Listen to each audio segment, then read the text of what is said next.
Bertumpuk cerita mengiringi upaya restorasi rumah megah yang lama dikuasai ribuan atau bahkan jutaan ekor kelelawar ini. Lina Handianto sebagai penerus pemilik bangunan bergaya kolonial tersebut belak-belakan dengan Jawa Pos Radar Solo dan Desunan Hotel Solo tentang kerja keras keluarganya merestorasi Omah Lowo. Kami berkesempatan untuk rasan-rasan bersama beliau.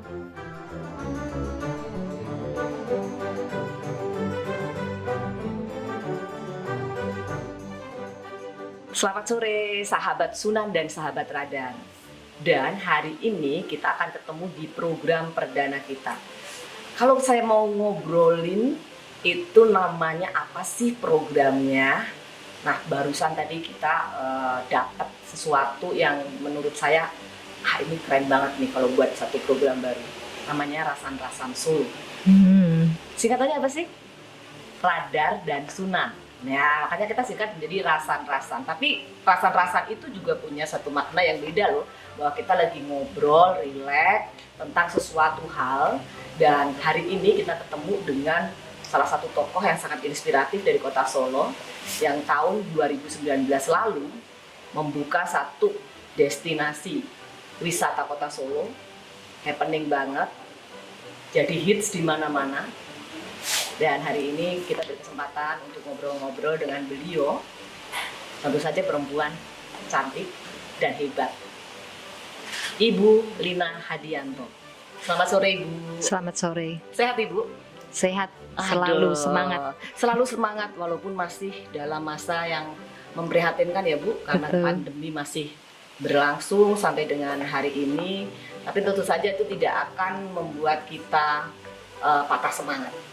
Justru pada hari ini kita akan ngobrolin bagaimana sih kita bisa survive di masa pandemi ini. Apalagi Ibu baru saja tahun lalu membuka yang menurut saya wow banget ini di kota Solo, ada Istana Batik Keris yang dulunya dikenal dengan nama Omah Lowo.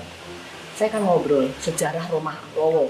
Dulu waktu saya masuk kecil, kalau lewat di sini tuh ada rumah gede, bangunan yang tampak tidak terawat. Tapi sekarang jadi indah banget. Nanti kita akan virtual tour juga dengan Istana Batik Keris ini. Tapi kita akan ngobrol untuk flashbacknya dulu. Bagaimana ceritanya dengan sejarahnya Omah Lowo itu sendiri. Kalau menarik ini ya, suatu sejarah rumah Lowo ini sendiri, sebenarnya ini milik dari keluarga almarhum suami. Tapi saya sempat mendapatkan cerita-cerita di balik sejarah rumah ini dari suami saya sendiri dan juga dari ibu mertua yang waktu itu masih ada. Sebenarnya rumah ini dimulai ceritanya tuh 1920. Bahkan foto-fotonya ada di ruang kenangan 1920. 1920. Ya, Iya. oke. Itu berarti eyangnya Pak Handianto. Iya, betul. Oke. Jadi eyang Pak Handianto dari keluarga ibu mertua Oh, baik. gitu. Ya. Jadi 1920 opa ibu mertua saya yang namanya Sidianho itu pemilik rumah ini. Pemilik rumah ini 1920, rumahnya udah begitu indah ini ya Bu ya. Iya.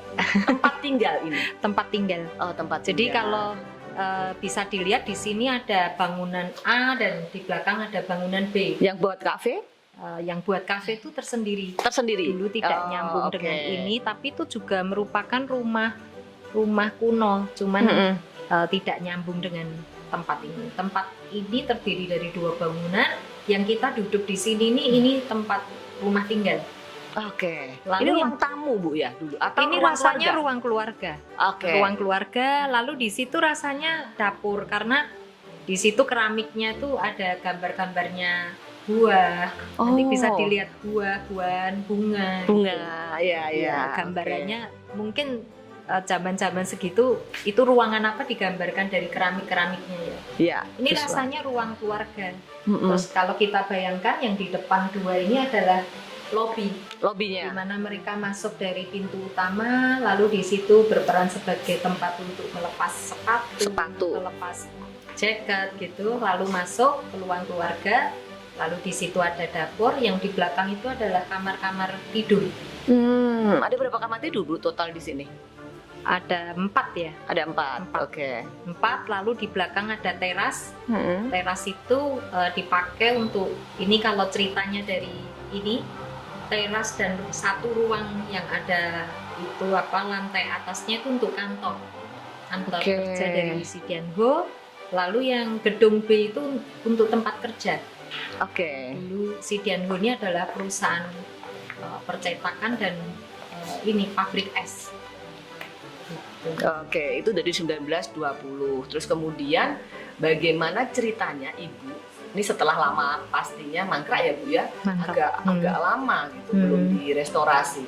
Nah, terus kemudian Ibu punya niatan untuk bagaimana keindahan dari Omah Lowo ini sampai kemudian labelnya Omah Lowo, saking banyaknya Lowo pada waktu Lowonya itu ya. dulu banyak ribuan ya, itu di ribuan sini. gitu. Untuk mempercantik kemudian juga merestorasi ini kan butuh effort yang luar biasa gitu ya. Nah, Ibu waktu itu bagaimana istilahnya memulai ini? Apakah sudah sejak lama? Waduh, ini mesti harus kita restorasi dengan target tahun sekian harus Iya. selesai atau bagaimana Bu? Ya. Jadi awalnya itu di tahun 2010 ya kira-kira. Mama mertua saya memang menginginkan rumah ini bisa bagaimana kembali kepada keluarga, karena waktu itu udah dimilikin pribadi lain. Oh, jadi setelah Iya. 1920 itu sempat beralih ke pemilikan. Beralih Oh, karena baik. waktu itu kalau mami saya singkat cerita, waktu itu terjadi perang di Indonesia. Terus istilahnya saudara ini sudah sendiri-sendiri. Sendiri-sendiri. Terpisah. Iya. Lalu mami saya sendiri waktu itu masih kecil, udah terpisah dari rumah ini karena dia ikut ayahnya. Sedangkan ibunya di usia muda memang meninggal. Nah, waktu itu mami saya pernah tinggal di sini bersama ibu ayahnya. Setelah ibunya meninggal, mami saya ikut dengan ayahnya. Lah disitulah sejarah rumah ini putus dengan keluarga di sini. Iya. Gitu. Baru 2010. 2010 lalu mami saya mempunyai ini keinginan untuk memiliki, tapi pada waktu itu untuk mendapatkan rumah ini juga nggak gampang. Jadi mesti menghubungin beberapa pemiliknya, itu ada beberapa keluarga. Ya, Oke. susah banget sampai perjuangannya lebih dari 5 tahun. Akhirnya 2016 terbeli oleh suami saya. Cuman Kembali lagi Iya, ke Batik Keris. ibu saya sudah meninggal. Oh, Ibu tidak bisa mertua menyaksikan saya. ya, Iya. padahal itu ibaratnya seperti keinginan almarhumah. Iya. Iya. Oke. Lalu keinginan itu ditangkap oleh suami saya ya sebagai anaknya, karena juga kita banyak mendengar kisah-kisah rumah ini, dan ya tentu aja siapa aja kalau ini dulu rumah eyangnya kan Berusaha kepingin untuk itu memperjuangkan dan menghadirkan kembali. ada sejarahnya. Iya. Dan bangunan ini walaupun belum jadi waktu itu, rumah Lowo pun terlihat bahwa bangunan ini kolonial, kokoh sekali. Kokoh sekali. Cuman pada waktu itu memang serem, Iya. kotor sekali. 2016 akhirnya bisa terbeli oleh suami. Lalu cara kita untuk mengawali pembersihan ini, nomor satu yang dipikirkan adalah gimana nih Lowonya ribuan itu di sini. Orang Solo pasti melihat semua. Betul. Bila Iya. pukul 5 Sore. 17.30 itu kan seperti naga atau lautan. Iya. Lautan itu kan Lowonya tuh pergi. Iya. Setiap kali pukul 5:30 pergi, lalu mereka kembali pukul 3 pagi. Balik ke sini lagi. Ini cerita Iya, Lowonya. cerita Lowonya. Nah, terus suami saya memang sewaktu melihat rumah ini waktu masih demikian kotor pun orang melihat ini serem, tapi suami saya melihatnya lain. Jadi memang rumah ini inspirasinya dari suami, bahwa rumah ini di matanya begitu bagus. Oke. Nanti dia akan di sini mengembangkan pelestarian budaya rumah ini sendiri dulu dengan berbagai memori sejarahnya. Lalu setelah itu, karena kita di bidang batik, suami saya memang sudah menginspirasikan ini nanti untuk pengembangan budaya batik, terus budaya kerajinan dengan UKM, yaitu yang Visi beliau ya. visi dari suami saya, karena memang batik keris sendiri memang secara batik dan kerajinan kan pengembangan bersama Iya. UKM. Jadi ini nanti akan menjadi displaynya, dia sudah ngomong. Oke. Dan selain display, tentu aja karena ini pelestarian bangunan sendiri dan isinya mah itu bisa Heritage-nya itu ya Bu ya. ke arah untuk ini destinasi Wisata. wisata. Ya. Jadi ada istilahnya 2016 itu sudah jatuh ke batik keris. Kemudian Pak Handianto sudah memiliki visi terhadap bangunan rumah ini untuk bagaimana bisa mendisplay karya batik keris bekerja sama dengan UMKM pastinya ya, selain batik itu sendiri, dan juga bagaimana ini bisa menjadi tempat wisata Betul. yang bisa memperlihatkan kecantikan dan keindahan serta sejarah dari rumah ini sendiri. Dari 2016 itu langsung direstorasi atau butuh waktu lagi, Bu? Jadi 2016 tentu aja butuh waktu karena saya harus izin untuk IMB. Sedangkan izin IMB itu karena ini rumahnya heritage, kita butuh untuk Cagar budaya ya Bu ya. cagar budaya. Jadi butuh orang sejarah untuk mengulik. Lalu kita supaya memakai tidak lepas dari aslinya begitu Iya, ya Bu ya. iya. Kalau kita akan merestorasi gitu, nggak bisa Betul. sembarangan kan betul, pastinya. untuk memenuhi syarat daripada izin bangunan itu kita mengundang waktu itu dari sejarawan Gajah Mada ya. Oke. Waktu itu Iya. ya UGM. Lalu diulik kita dalam pelestarian bangunan ini ternyata yang sangat luar biasa, kita bertemu dengan saudara yang masih family di Belanda yang nggak kenal. Oke. Akhirnya jadi kenal, jadi berhubungan karena rumah ini. Karena rumah ini. Iya, iya, iya. Itu ceritanya di situ ada begitu. 2016 kemudian direstorasi. Pertama kali pasti tegelnya Bu ya. Tegel ini udah Pertama kali kita menunggu ini, Lowonya pergi. Lowo pergi. Karena Lowo pergi itu Lowo tuh berapa pergi lama Ibu itu? bulan Juni. Ini terbeli bulan Harus dengan cara Maret. khusus Bu Lina untuk Enggak, membuat mereka jadi pergi. menunggu dia memang dalam 1 tahun sekali ngungsi. Yang namanya Lowo tuh ngungsi 2 bulan, nggak tahu ngungsi kemana. Tapi kosong, bener-bener bersih di bulan Juni. Setelah itu baru dimulai proses. waktu bulan Juni kosong, lalu rumah ini dijaring, ditutup jaring, ditutup genteng-gentengnya jaring. dibuka. Supaya mereka kalau Ya. pulang lagi udah beda ya suasananya. Gentengnya kita buka semua, lalu satu rumah ini dijaring, lalu bekas-bekas kotorannya yang bikin dia nanti kembali lagi kita Bersihkan. sampai di luar-luar tanahnya juga kita istilahnya lapisan tanahnya itu dibuang, dikerok. Lalu memang membersihkan ini butuh kesabaran Yang luar biasa. luar biasa. Karena lantai ini sendiri yang kita ada di sini satu ruang Indah ini, sekali. Iya. dulu tertutup kotoran. Jadi tidak sampai nggak kelihatan detailnya seperti apa. Enggak terlihat, dan waktu kita kerjakan dapat dipoles ya namanya 3 kali nggak bisa ketemu. Padahal sudah 3 kali. Yang mengerjakan ini ngomong nih rasanya lantainya sudah nggak ada.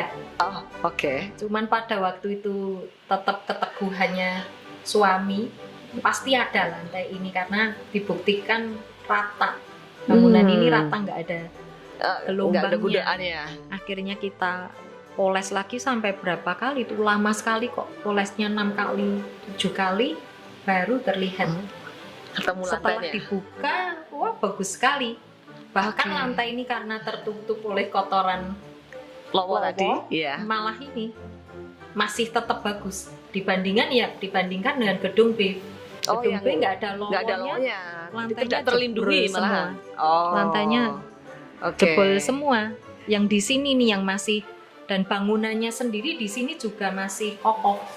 Kalau yang B itu kemarin waktu kita restorasi itu temboknya udah miring, jadi kita perlu bikin lagi fondasi pilar-pilar itu untuk. Sementara kalau di sini nahan lebih tembok. ini ya Bu ya, lebih kokoh yang di sini. Ini kokoh sekali, jadi kita cuman dalam mencari sesuatunya ini harus dikerjakan dengan hati-hati. Jadi perlu ketelitian dari kontraktor bangunan ini sendiri. Setiap tembok yang ada diukur, jangan sampai keliru untuk misalnya tembok terjadi miring apa kan harus teliti Harus teliti. pilar-pilarnya. Tapi ternyata gedung A ini kokoh sekali. Yang lebih jebol adalah yang gedung B. Terus Gitu. waktu pembukaan pada saat itu kan saya datang ya. Ada foto-foto pada saat rumah ini pada saat tahun 1920 itu ya Bu ya. Apakah itu dihadirkan kembali sesuai dengan itu atau bagaimana Bu dalam konsep rumah ini selanjutnya? Ini tetap nggak ada yang kita rubah. Tidak ada sama Tidak sekali yang ada. dirubah. Karena memang sampai kita memakai orang sejarawan, heritage A kan tidak boleh Diowah-owah gitu ya nggak Bu boleh. ya. Jadi ini lantai dengan keramik-keramiknya, pintunya, pilarnya itu semua masih asli. Masih asli semua. Beruntungnya ada fotonya. Nah, peninggalan, itu kan sehingga bisa itu terlihat untuk ya. bukti. Ah. Cuman yang berubah yang di luar adalah pagernya. Dulu pagernya pendek-pendek ya. Dan masa itu zaman ya. dulu, Masa kalau itu zaman ya. sekarang kan nggak bisa. Iya. Pagernya aja ditinggikan dan juga yang berubah tuh ada yang posisi di itu yang ada gedung lantainya itu dulu ceritanya dari mertua saya terbakar yang di depan Oh. bentuk bulat itu. Mm-mm. Lalu yang bentuk bulat itu kayaknya terbakar terus dihilangkan, jadi dibuat lebih rata dengan bangunan ini. Secara keseluruhan sampai dengan selesai itu tahun 2019 ya Bu? Jadi 2019 kita mulai mulai memikirkan untuk interior. Lah interior itu memang saya dibantu oleh Pak Hidayat sehingga menjadikan interior ini kembali ke masa itu. kepada auranya, aura kolonial kan. Kalau di sini kita duduk ya Iya. gitu. Termasuk barang-barang yang didisplay di sini ya Bu ya. Nah, Ini barang-barang yang punya ini- nilai sejarah yang tinggi. Kalau barang-barang ini memang suami saya kan itu kolektor barang-barang kuno. Oh, memang beliau suka Memang sekali dari ya. muda. Nah sekarang barang-barang ini ketemu rumahnya, Ketemu rasanya. tempatnya, ketemu rumahnya. Tapi waktu pembukaan sendiri malah Pak Mahdi itu udah nggak bisa menyaksikan ya Bu Nggak ya. bisa karena 2018 suami saya sakit, di bulan Desember suami saya meninggal. Setelah 2018 meninggal, sempat 1 tahun tidak terurus rumah ini. Oh. Jadi suami saya 2018 itu waktu itu sampai diproses apa Pak Handianto pada saat itu rumah ini? waktu itu sedang ini penggalian ini lantai-lantainya, pembersihan rumah ini, tapi memang belum konsep secara utuh itu mau bentuknya seperti apa, baru 50%. Baru 50%. Iya. Oke, berarti break 2019 2020 sudah Iya. Bu Lina yang menyelesaikan sendirian. Breaknya Hadianto ya?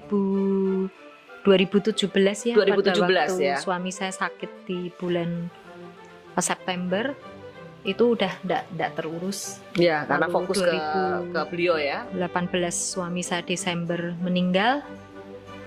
Sempat terpikir di ini ya. Nah, saya kok rasanya trauma menyelesaikan tempat ini. Oh gitu. Ada sesuatu yang Iya. ya masa-masa itu masih masa-masa istilahnya Berkabung. tapi setelah 6 bulan kemudian Ibu bangkit untuk selesaikan ini. Kita selesaikan semua, terus konsepnya gedung C ditambahkan untuk resto khas Solo, Iya. khas Jawa itu. Iya. Bu Lina, menarik sekali ya kalau kita mengulik perjalanan rumah ini sampai demikian cantik dan bisa dinikmati. Kita sekarang masuk ke fase setelah pembukaan. Banyak orang takjub dengan hasil yang restorasi ini ya, karena ini juga menjadi satu ikon kota Solo untuk pariwisata.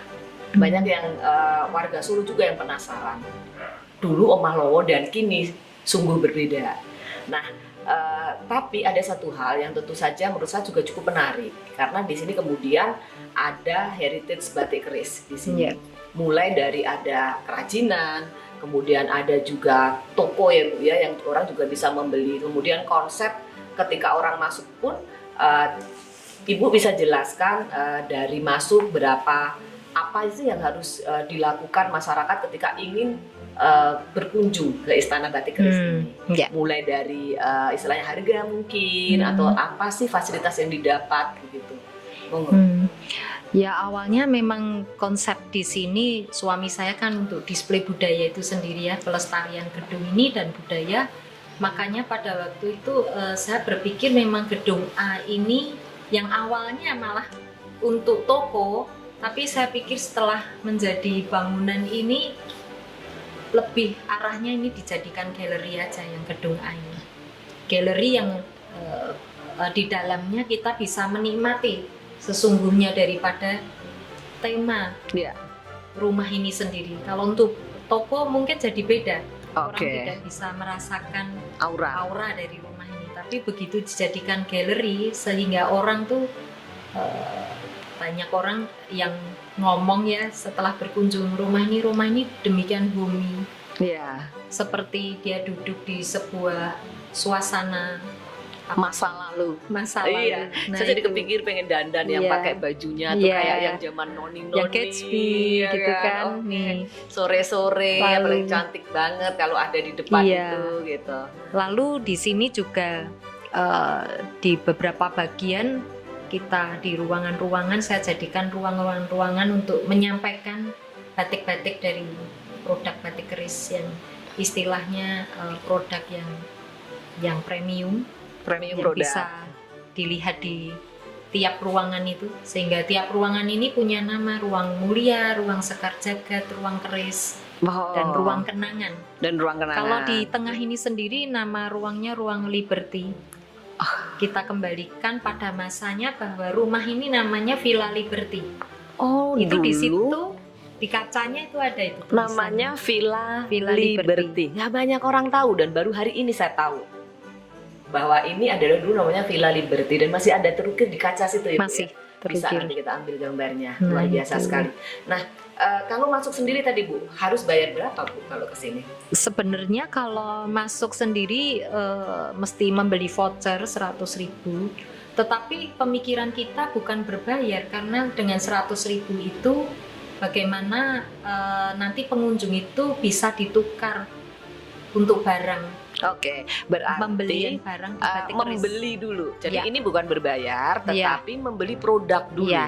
Jadi contohnya kalau mereka mau masuk ke sini mau nonton apa koleksi-koleksi yang ada di dalam, harus membeli voucher dulu. Voucher 100.000 dan kebanyakan kalau untuk voucher 100.000 itu mereka menukarkan dengan produk-produk UKM. Itu yang menjadi harapan kami karena banyak produk-produk UKM yang berupa kipas, gantungan kunci, apa aja, aromaterapi. Banyak banget. Mereka bisa menukarkan itu. Kemudian kalau yang 100.000 itu dapat nonton di mana Bu itu? Bisa melihat apakah seluruh sampai ke dalam sini? Sampai ke dalam, sampai ke taman. Sampai ke taman juga. Jadi dengan hanya membeli produk 100.000 biasanya tuh produk-produk UMKM bahkan ya yang batik keris sendiri juga punya koleksi yang sangat banyak, cantik-cantik gitu. Nah karena kita kalau beli handicraft ataupun souvenir juga di sini Bu biasanya. Terima kasih. Lalu untuk kenang-kenangan gitu kan, itu bagus sekali karena sangat Indonesia. Dari seluruh Nusantara bahkan ada ya. Nah ini memang saat ini Ibu pada saat membuka kan masanya tidak dalam situasi normal ya. Betul. Atau lebih ke sekarang sih new normal, masih pandemi pada saat itu. Lantas bagaimana kondisi batik keris sendiri Bu menghadapi situasi pandemi ini, terutama dari outlet yang ada mungkin Ibu bisa ceritakan bagaimana Ibu mencoba untuk survive di situasi yang tidak mudah ini. Bener, pandemi ini kalau sudah dihitung mundur sejak bulan Maret 2020 Jadi, ya. Sampai saat ini udah hampir 1 tahun. 10 bulan hampir 1 tahun. Hampir 1 tahun. Memang itu tidak dipungkirin. Itu berimbas kepada semua sektor ekonomi ya. Batik pun juga demikian. Ikut karena batik ini sendiri kan sebenarnya batik budaya yang pada waktu itu banyak penjualannya untuk turis ya. terutama yang dirasakan kalau di daerah, karena batik keris ada di seluruh Indonesia, tempat-tempat wisata itu kena dampaknya. Dan 70% pertokoan kita kan ada di Jakarta. Nah, 70%-nya ada di Jakarta. Waktu 3 bulan PSBB itu wah parah sekali itu. Batik keris sendiri sampai hari ini berapa outlet, Bu? Kira-kira 100 ya. Kira-kira 100 outlet ya. Iya. Tersebar di seluruh Di Indonesia seluruh dan banyak Indonesia. juga yang ada di bandara ya, Bu ya. Iya. Yang Nah ada itu di kena bandara. dampaknya. Kena dampak Terutama semua. yang kena dampak besar itu di bandara karena tidak ada konsumen di situ. Iya. Ya. Karena tidak ada juga traffic yang Ya, efek, trafficnya. seperti pada Pengaruh saat sekali, normal gitu kan. pengaruh sekali. Pengaruh Dampaknya sekali. yang paling besar di bandara. Iya. Jadi terpaksa ada beberapa yang malah tutup karena memang tidak ada Iya. traffic. Iya. Terus juga peraturan-peraturan untuk masuk bandara kan makin sulit karena harus yang karyawan saya di situ harus direkrut, harus Iya, aturannya jadi memang kompleks Iya. ya untuk bisa Dan- mempertahankan itu di ratusan outlet ya, bahkan ya. dan toko-toko sendiri yang di dalam mall juga sama. Mall sekarang peraturannya kan juga nggak bisa normal, Nggak bisa anak normal. tidak boleh masuk, terus terbatas. orang Strategi yang Ibu masuk. bagaimana kalau situasi ini? Karena ini kan situasi yang baru ya. Kita ini. berusaha yang namanya pandemi Aduh. seperti ini belum tentu 100 tahun sekali gitu, dan kita semua pelaku bisnis sedang mencari formula. Justru ya kan? Nah, itu. itu strateginya bagaimana Bu kalau batik keris sendiri? Saat ini memang awal dari itu kita kan harus mengolah dalam arti kata menggali sesuatu yang baru. Kita nggak bisa cuman berpangku tangan untuk kalau toko jadinya begini ya sudah begitu Nah, oke. aja. Ya, Maka kita kita baru fokus ke penjualan online. penjualan online. Online tuh kita tingkatkan. Online tuh kita sampai kita dengan bagian promosi itu menambah kolaborasi misalnya dengan batik keris dengan Shopee, batik keris dengan online yang lain, dan juga seluruh pertokoan batik keris dijadikan sebagai stokis dan pelayanan customer online. Oke, jadi Seluruh langsung pertokoan. transformasi ya Bu Iya. ya. Coba adaptasi dengan mencoba Penjualan semua outlet online lewat toko. harus bisa dilayani oleh toko. Kenapa Jadi begitu? stokis tapi juga layanan Iya. gitu di situ. Oke. Kenapa begitu? Karena berbeda. Dulu pendistribusian barang kita kalau produksi itu langsung didistribusikan ke seluruh Indonesia. Sedangkan sekarang pendistribusian itu tidak segampang normal seperti kemarin. Dalam hal misalnya stok oknam. Stok oknam kan harus dari pusat, tapi Iya. begitu pendistribusian ke luar pulau, jangkauannya ke luar kota, orang kita sudah pulang perginya, jangkauannya sudah sulit.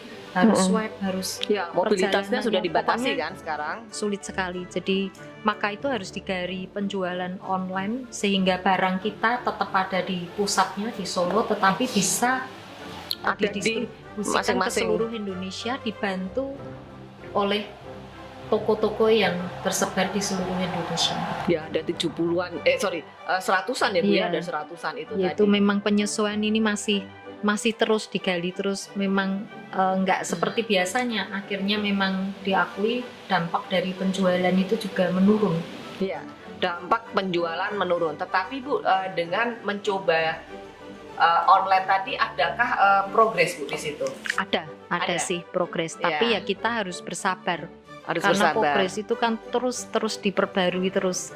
Dengan misalnya dengan customer begitu ya. Iya. Biasanya customer kalau pergi ke toko batik keris langsung mendapatkan barang yang dipromosikan. Iya. Tapi kalau sekarang kan orang toko saya harus meyakinkan, memberikan kepercayaan kepada customer bahwa pembelian langsung bisa dibayar, tapi barang terimanya 2 hari kemudian dari pusat.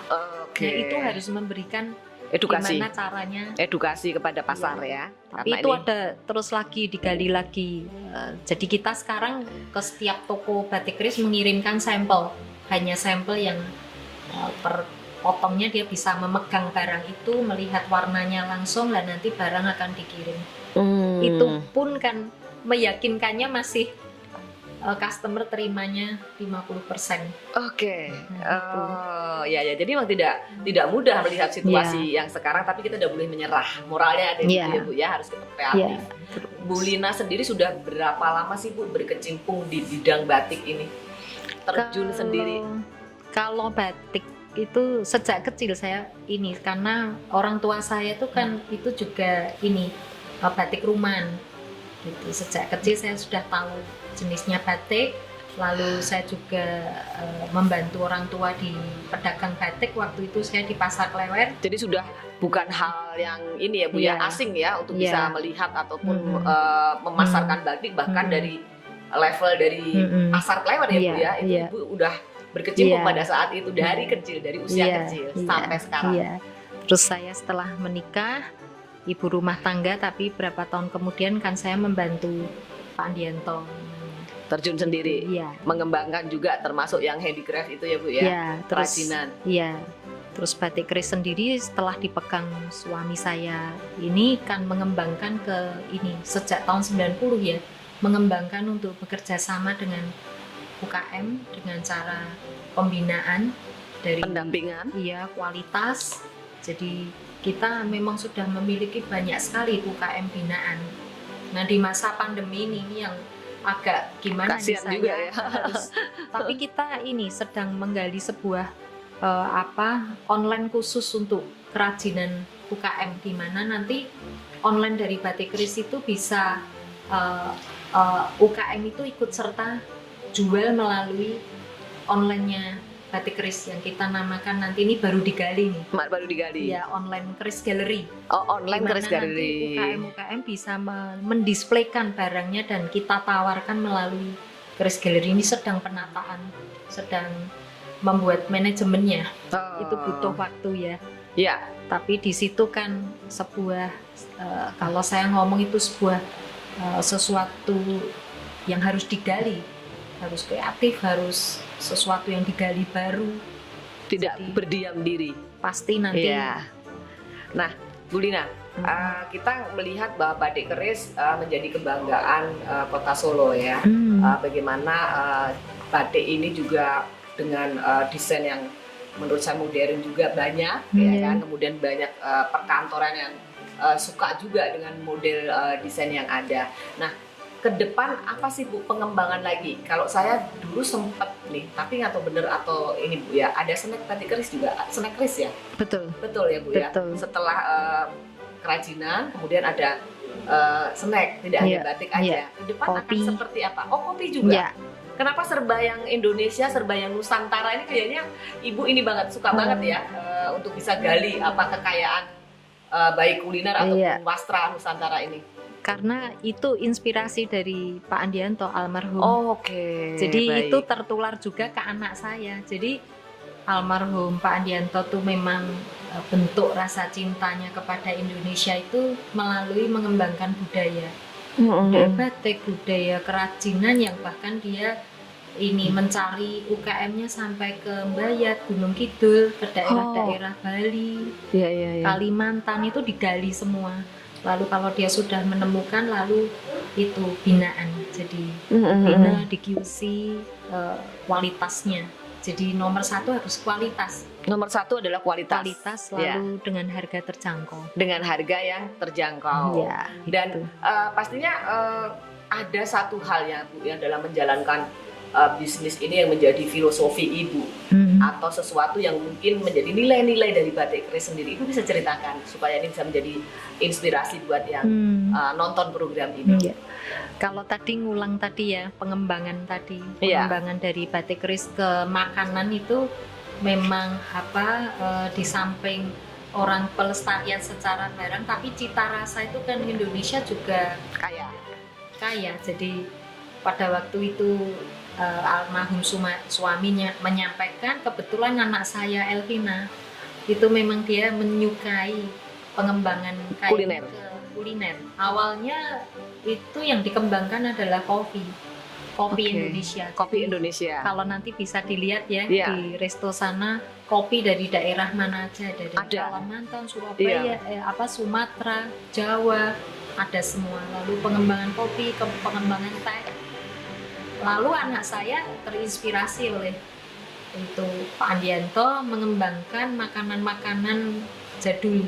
Jadi makanan-makanan dari UKM Iya. juga Iya. dia undang UKM untuk sama pembinaan kualitas makanan, packaging. Jadi disediakan di kafe rasanya makanan-makanan zaman dulu yang seperti karak, seperti Iya, selondok saya itu lihat menjadi itu.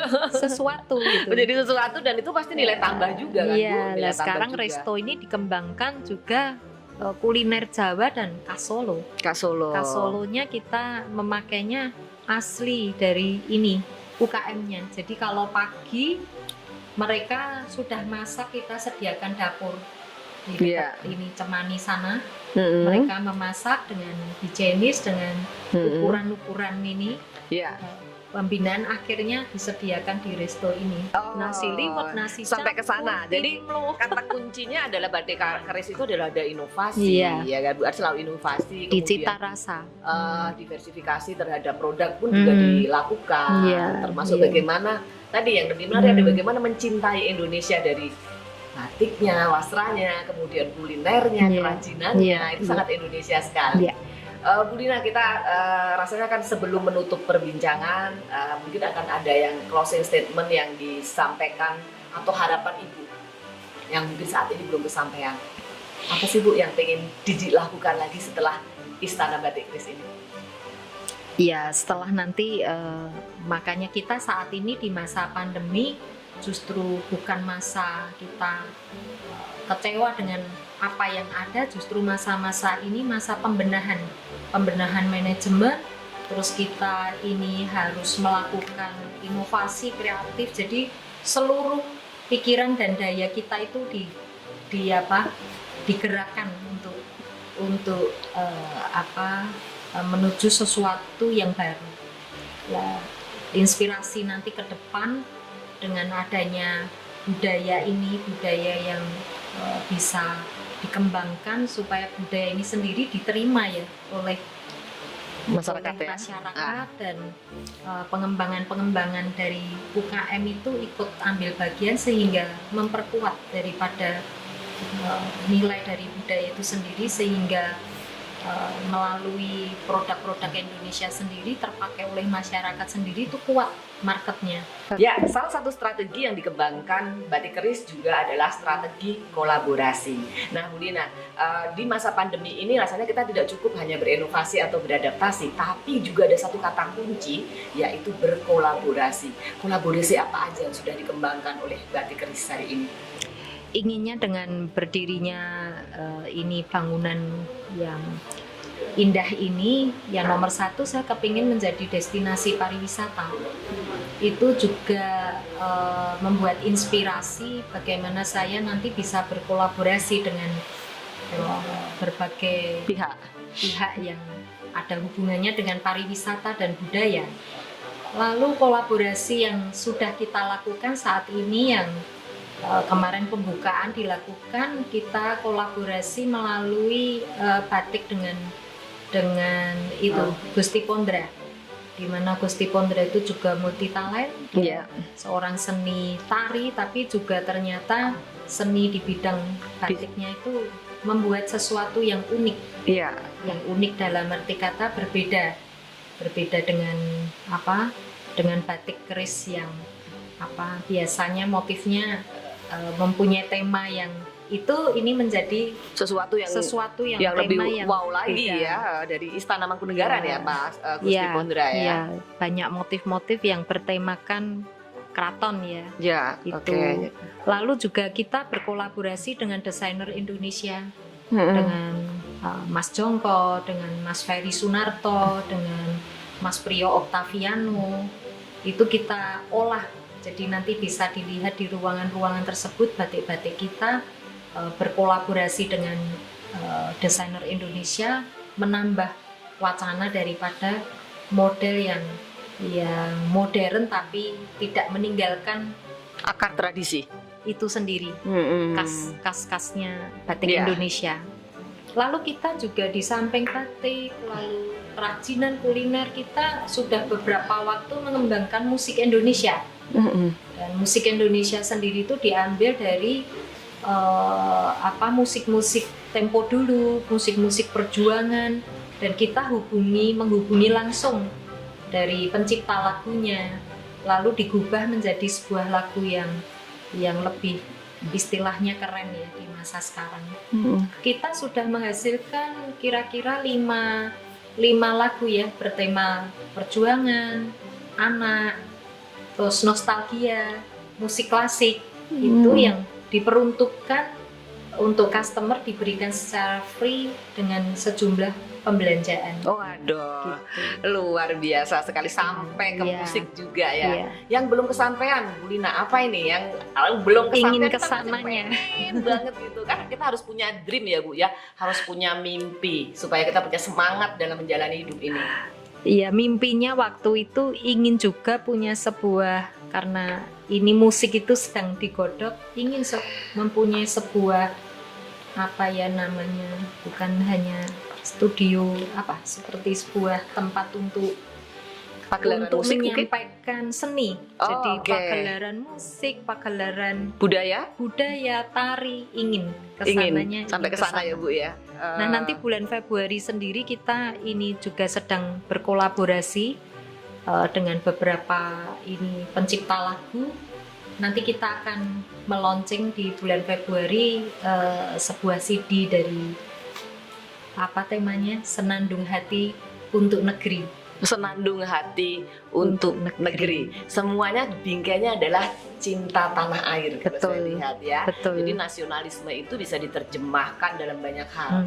Bisa dari kuliner kita, batik kita, kemudian juga musik kita. Nah, ini adalah langkah-langkah yang sudah dilakukan Batik Keris, sangat luar biasa. Bu Lina, terima kasih untuk perbincangan pada siang hari ini. Senang sekali sudah diterima di Istana Batik Keris yang indah. Buat seluruh penonton YouTube pada hari ini, kita semua ikut merasakan keprihatinan pada masa pandemi. Tapi rasanya kita tidak harus patah semangat. Banyak jalan atau banyak ikhtiar yang mesti kita kerjakan, inovasi, adaptasi, dan kolaborasi. Saya Retno Wulandari pamit mundur, sampai bertemu kembali. Batik Keris dari Solo untuk Indonesia.